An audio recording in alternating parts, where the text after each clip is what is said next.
Out of an original class of 18 ODU students in spring 2011, 5 students came together in summer 2011 to curate a show at the Chrysler Museum featuring works from the Chrysler's Garbage Collection and ODU's Gordon Collection of Self-Taught Art. The Garbage Collection features 18th and 19th century folk art. The Gordon Collection features contemporary 20th century self-taught art. The students chose the term self-taught to describe both collections. This exhibition encompasses a diverse array of self-taught art and argues for its inclusion into the mainstream.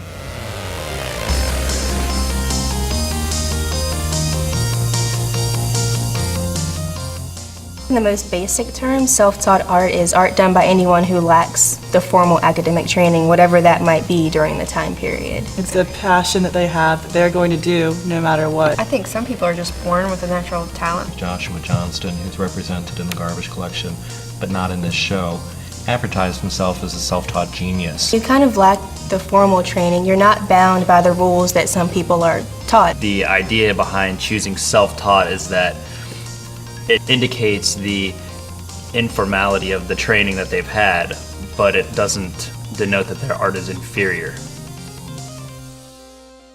Background to this project extends several years. The Chrysler and Old Dominion University have had a partnership ongoing whereby we would run an introduction to the museum seminar. Dr. Amy Brandt stepped in to direct the students this summer from the museum side, and it was beneficial really to have a curator leading us through this final part of the exhibition as opposed to the educator who had led us through the foundational work. I especially liked working with ODU and with you guys as students because it facilitated a more innovative atmosphere. We were able to do things that were a little bit more cutting edge, something we may not have attempted, had we not had this opportunity. It's been really exciting to forge forward. For most of us, it started out as a visual aesthetic. We kind of picked which ones we like to look at. But what we did find to really enjoy was the connections that all the pieces make with one another. We had to realize for ourselves that, it was part of the mainstream. So we had to come to that realization before we could pick the pieces to show everyone else. I had never seen one of the Tempest before, and through all the research that I've done, he's never done another Tempest. So it's nice to see an actual unique piece in existence by the artist here somewhere. No, it's not in the National Gallery, it's not in the Metropolitan Museum of Art, it's in the Chrysler Museum in Norfolk.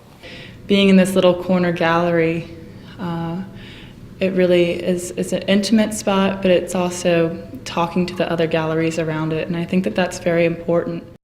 So, we decided what kind of theme we wanted to portray, and we really honed in on identity and discovery and community. To this spiritual wall with incorporating landscapes from the 18th century artists to our contemporary artists that they really show and preserve this ideal of their spirituality and the abundance of their world. I'm excited to have all these 4 artists together because they're really big on identity, whether it's for themselves or for the patron.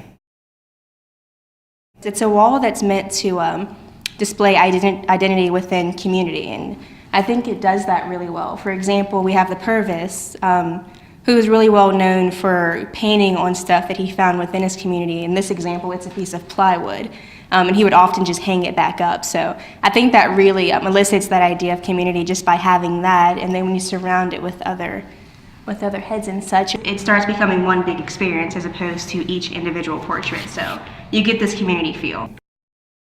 The Barth children from Worcester, Mass, and Nicholas Mundy, Man with Tribune, I really feel like the two are somewhat, in a sense, like recreated by the Sloan in the middle.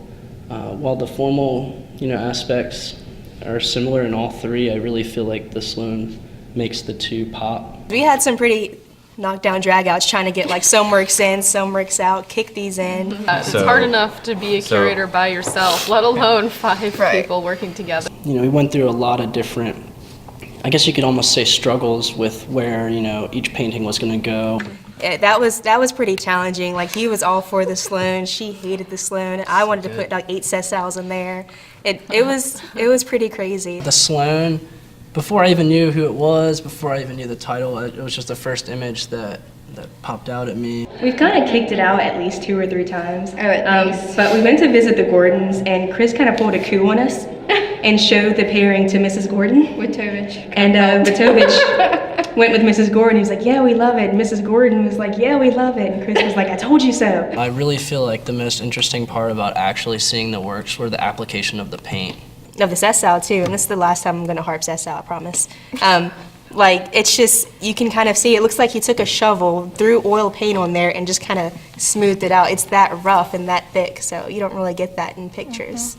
But just being able to be at the Chrysler Museum, it makes things a reality and not seem like, you know, this kind of fairy tale world of working in the museum. Getting this internship was like a dream come true, and it just validated that this is what I want to do. You don't really get that hands-on experience until maybe graduate school, or unless you kind of do it on your own. So, I mean, I'm hoping this will kind of, you know, revolutionize, if that's not too grand a word, the way, you know, that they go about it pretty much, because you need that hands-on experience. And form this little mini think tank that we have going here, batting around ideas and asking some pretty big questions. So that part has been really exciting. We want our viewers to kind of go through the same process of coming to an understanding of the importance of these works. I want them to appreciate the magnet. It's nice to be like, yeah, my name is on that. We did that. Aside from just the main theme, hopefully visitors can see that self-taught art encompasses such a wide variety of styles, and realize that, you know, there's something for everyone in there to fall in love with.